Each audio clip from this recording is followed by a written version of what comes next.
The hunger for more and more land of the Communist Party of China is a very old phenomenon and known by all the countries of the world.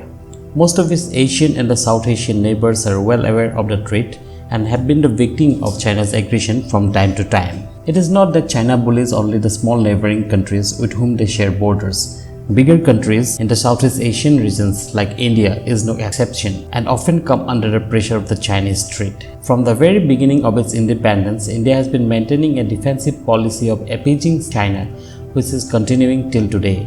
Instead of opposing the bully, the Indian leadership always preferred to negotiate with them, come to some agreements and focus on the developmental works. If we look at the history, China never took these agreements seriously and violated them as per their convenience and at will. The People's Republic of China occupied Tibet in 1951 when India was going through its nascent stage of development. It was not in a position to directly confront the Chinese aggression and save Tibet, though it could have taken steps like providing indirect support to the people of Tibet with arms and ammunition to fight the Chinese, but it did not happen. The only country that could have avoided the annexation of Tibet at that period was the US, which unfortunately did not do anything. So in a way, one can say if anyone has to be blamed majorly for the fall of Tibet, is the US. However, India has to take its share of blame as well. In 1954, Indian Prime Minister Jawaharlal Nehru signed a Panchil agreement with China, accepting that Tibet is an autonomous region of the People's Republic of China, and that was the first blunder India made in its foreign policy toward China. Jawaharlal Nehru assumed that by consenting to the terms and conditions laid down by China will save India from the Chinese hostile nature, but things never happened as Nehru expected. If not fighting the Chinese, India could have opposed and denied to recognize Tibet as a part of China. By signing the Panchil agreement, India gave legitimacy to the Chinese claim over Tibet. The sole motive of India signing this agreement was to appease China for the time being and focus on the developmental works. Jawaharlal Nehru's non-aligned policy of India was itself based on the fear factor from its neighbor China. Soon after getting independence, USA wanted India to align itself with the USA and the European camp in return of a nuclear detonation. President John F. Kennedy offered Jawaharlal Nehru the open offer of nuclear bomb in return of his support towards the US. Former Indian Foreign Secretary Maharaja Krishnan Gaskotra wrote about this historical fact in his book A Life in Diplomacy. But Nehru rejected the offer, saying India is against the concept of atomic bomb and stay non-aligned. Nehru was not being able to judge and take proper decision in the fear that China will get displeased if India get aligned to the US and will show aggression. China became a nuclear power in 1964. Had India accepted the US offer, become an US ally, India could have used the nuclear threat as a deterrence against China and Pakistan and avoid wars. Also, that offer could have included India in an NSG group, which today it is trying very hard to enter. This was India's second grave mistake in its relation with respect to China. The third big blunder was Nehru's judgment of China.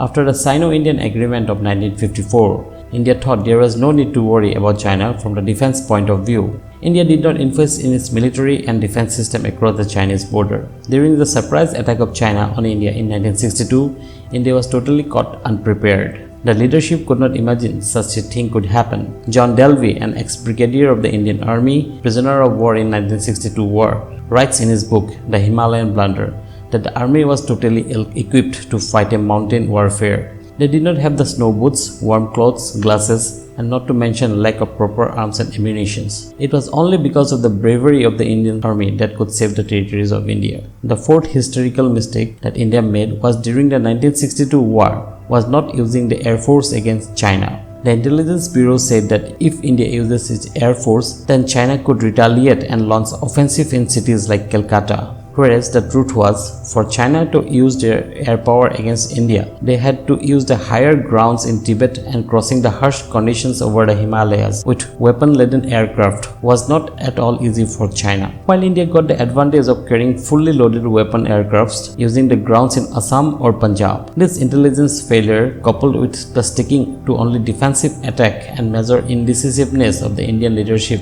is a blot on India in 1962 war. The fifth historical mistake India made in 2003 during the Bajpayee government when India accepted Tibet Autonomous Region to be a part of China. Now, how it is different than the Sino-Indian Agreement of 1954. After annexing the whole of Tibet, China bifurcated it in several provinces and started to include them as their mainland territories. Tibet Autonomous Region is the largest of all those provinces. China renamed and started claiming those other provinces as a part of mainland Chinese territories, except TAR. And as the last nail in the coffin, Prime Minister Vajpayee agreed and accepted that TAR is also a part of the People's Republic of China and dumped its Tibet card completely. Here, the questions arise: if Vajpayee or Nehru did not agree and deny to recognize Tibet, then what could have happened? Could China had not been able to annex Tibet then? The answer is no.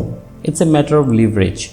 China also claims Arunachal Pradesh and Taiwan as a part of their territory, but Indian army is very strong in those parts and China can never take Arunachal Pradesh from India. China knows it very well, still they don't stop claiming over it. Why? Because of the leverage they are getting from it. For example, if the World Bank funds any project in these regions, the Chinese are the first to stop and block the proposal, to remind India that Arunachal Pradesh is not a territory of India and it is disputed. That is how international politics work. Coming to the recent history, India was considering to sell its BrahMos missile to Vietnam as a geopolitical step to empower Vietnam. Vietnam and China is having clashes over the South China Sea.